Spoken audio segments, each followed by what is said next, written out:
Hey guys, how's it going? So I've got some beautiful stuff to plant today. 3 different types of plants, one of which I have talked about before, the Brandywine viburnum. I planted one about this time last year and it did so well that I bought 2 more. I also have little Henry Itea, which is going to be a little bit of an experiment. I'm hoping it's supposed to be a variety that's adaptable to higher pH. And then I've got a gorgeous ornamental grass called Blonde Ambition. Look at the seed heads on this. Oh, now we can't really see what the leaf color looks like as well as we would have been able to earlier on. You can kind of see it. It's like a blue-green color, but it is starting to turn more wheat colored for fall, but wonderful interest all throughout most of the year.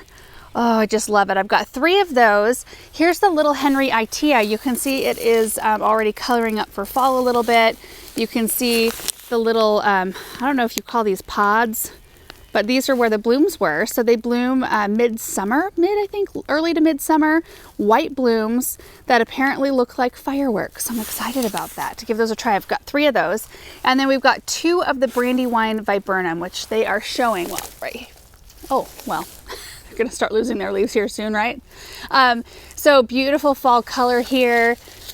The clusters of berries, which this one can tend to have blue and pink berries at the same time, like in the same cluster. I'm not really seeing that here, but you can see potential right there. They always act differently once they're planted as opposed to being in a container. But anyway, and these bloom in the spring, clusters of white blooms, and that's what comes before these berries. So I'm standing over here on the west side because that's where we planted the Brandywine viburnum. I actually planted 3 shrubs kind of by the urns and really haven't planted anything else because I'm kind of, I don't know, I'm a little torn about this area, planting it up, because I love the simplicity of it, the structure of it, and the breathing space that this area allows. Right now we're kind of early-ish in the morning. That's why I'm in a winter coat, because it is kind of chilly out here. But I just love the boxwood hedging, which is starting to look more like a hedge. I love it.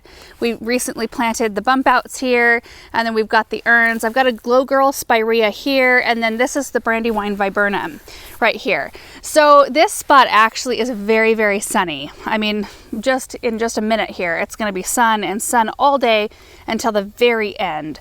And that's what impressed me about this plant. I always thought of viburnums as being a plant that you need to provide afternoon protection for, and maybe you do in really high like wind areas, maybe high traffic areas that get a lot of sun, a lot of wind, which is kind of where I'm going to be planting the other Brandywines. Given the fact that this one handled the full sun this year with no burning, makes me kind of feel more confident. Now this one is protected by the arborvitae hedge. It's not getting the wind. So I want to be a little bit strategic about where I put these 2 out on the new property. Maybe planting them where I think a shade of a tree will be in the afternoon, kind of going that route so that just in case they do need more protection in big open areas like that, they might be okay. But I want to put the little Henrys out there and the grasses out there as well. So I wanted to start here though, so I could show you how good that Brandywine did. I also just got the brand new Power Planter 9-inch auger that has the heavy duty tip. So we get to try that out for the first time today. We recently did an auger video. We will link it down below. And I was talking about how like the 7-inch has the heavy duty tip and it makes it so much easier to dig than the 9-inch. And Power Planter actually has one. They're not available for sale yet, but they will be. So they sent us out one to give, so we could give it a try. So anyway, I'm excited to try that today because I think that's going to make our job easier. So this is the heavy duty tip right here. It makes digging so much easier because it kind of creates a pilot hole before your larger diameter tries to dig. Ooh, super exciting. It's super clean. This is the only time this tool will look like this.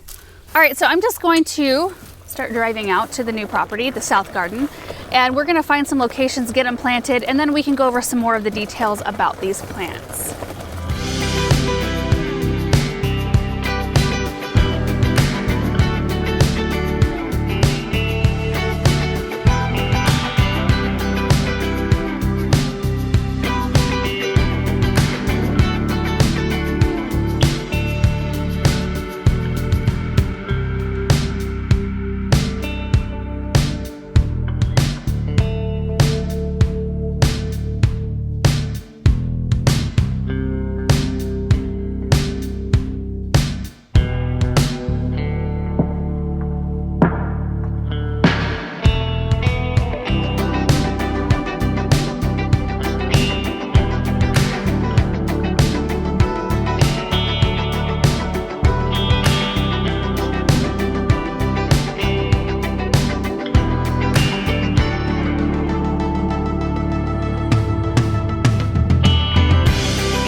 them all in the ground. They all ended up kind of in the same location. There's so much space over here that it's kind of like just find an empty one and you're good. So in this area here, this is the entrance of our property and the southeast corner around where the grass loop walkway is. So starting with the Brandywine viburnums, I did put them both kind of close together, which at first I thought, oh boy, maybe I should move one because I don't want it to look like it's a grouping, but there's a lot of space between them to put a lot of other things. So I think they'll be broken up enough once I get some things in here. But they do grow, I think I mentioned 5 to 6 feet wide. So pretty good sized shrub. So I left enough room in the front to plant other things so that it's not like it's a back layer, I guess you could call it. And I also planted this first one right beneath a forest pansy redbud, hoping that that will provide a little bit of dappled shade, a little bit of afternoon sun, but it's going to be an experiment because this one over here, until I get something taller planted, will be getting more sun.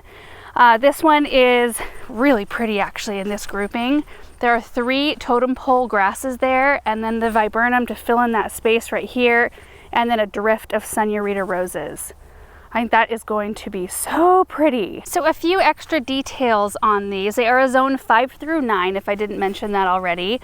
The blooms that are white in clusters like this are fragrant in the spring, and they do bloom on old wood. So best to put this somewhere where you can just let it grow to its full size. If you do need to prune it, it is best to do it just right after they're done blooming. That way you will forfeit possible fruit that fall and winter, but you will get springs the next year. So just keep that in mind. They are self-pollinating, so you don't need to have more than one in order to get fruit. However, I did read that if you have multiples, they will fruit better, and that's kind of typical of most things. And apparently they are adaptable to soil pH because we typically do fairly well with viburnums in our area where we're very high pH. They do like to be in a spot that's well draining.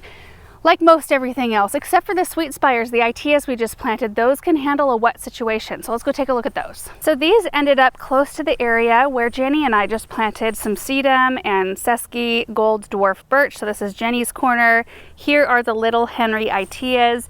Now I positioned them over here on purpose because you can see in the wintertime, right now we're in October, and this area here is full sun in the summertime.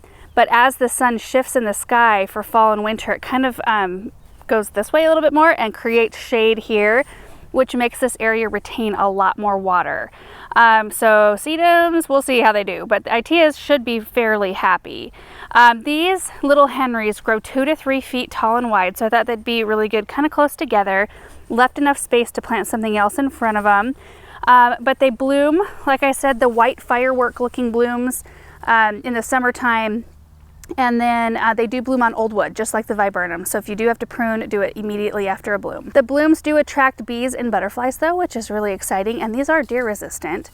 And oh, the fall color. I just am loving seeing these pops of orange and red. I imagine here in just even a week with our cooler nights, these are gonna be really gorgeous. A couple of really great things about this one is that they can handle full shade, full sun to full shade. Not a lot of things can do that. Now the production of flowers and fall color may not be quite as good in a full shade location, which is typical, but to have something that can handle it is awesome because sometimes you have those weird areas where you want like a hedge of something or a drift, but you've got a tree providing shade on half of it. I have one of those on the west side of our house where our juniper shades a good portion of it, but then I've got like this huge full sun section on one end.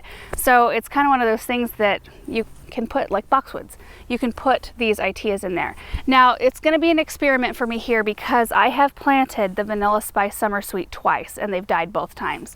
And I don't know if it was a water issue, a pH issue. This one's supposed to be more adaptable to different pH. But I kind of want to keep trying, and I thought, you know, out here maybe they will handle it differently. It's amazing how just even moving location, not even that far, can change your outcome. So anyway, I'm going to try it again. Hopefully I have a really good report for you in the end. And then the grasses ended up right behind me. I think they're really pretty right here. So they do grow 3 feet tall, 3 by 3. Put them in a little grouping here. Left enough space. We're going to put a hose link here, and we need to be able to pull it. And then I'll do a shorter layer right here. Now we do have a big pile of wood chips. We're going to be finishing up our mulching, which will make this look a lot better. The tiger eyes sumacs here are just amazing. They're just starting to color, so they kind of turn yellow, and then, well, they're already light color anyway, and then they start brightening up, and then we'll start to see this here very soon. Okay, back to these grasses. So they are a zone 4 through 9, and they're actually native to 26 states. So they should do pretty good. I'm expecting them to anyway. Their seed heads kind of look like praying mantis to me. Don't they have that vibe? I think they're just so cool looking. So these bloom stalks start appearing about midsummer, and they're really stiff, and they tend to hold up in winters really well. So they actually provide a huge amount of interest from early spring all the way till really early spring until you cut them back, which you go in and cut them back to about 2 to 3 inches above the ground level in mid-spring. And then you probably want to think about dividing these probably every 3-ish years. And so we can continue on and like create a big beautiful drift. Wouldn't it be pretty just to kind of have this grass go all underneath these sumacs?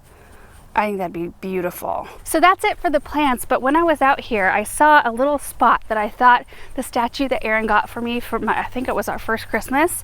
I had it by our blue spruce that fell down. It's still just kind of sitting up there, but I think I found a spot to tuck it in. Let's go get it.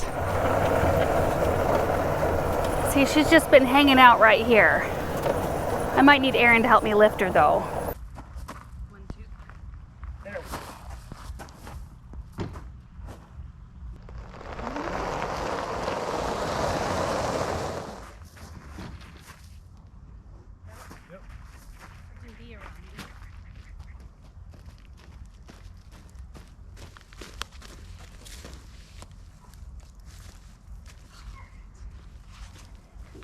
Like this. Doesn't she look perfect right there? Just tucked in by that's a DeRuyter's Serbian spruce, a drift of orange smoothie daylilies, and then the purple blooming hyssop. So especially once these things are big and, you know, filled in, oh, I think she's perfect right there, and I don't have any pieces like her out here yet. I actually stained her a few years back with just some wood stain, and it's held up really well. She was looking real rough there for a little bit, and she originally was like a kind of a pink stain, which I don't care for like hugely, so I kind of took her a little bit more of a brown color, brown gray, and I think she's really pretty. So that's it for today's video. I hope you guys enjoyed just seeing a few more plants going in out here.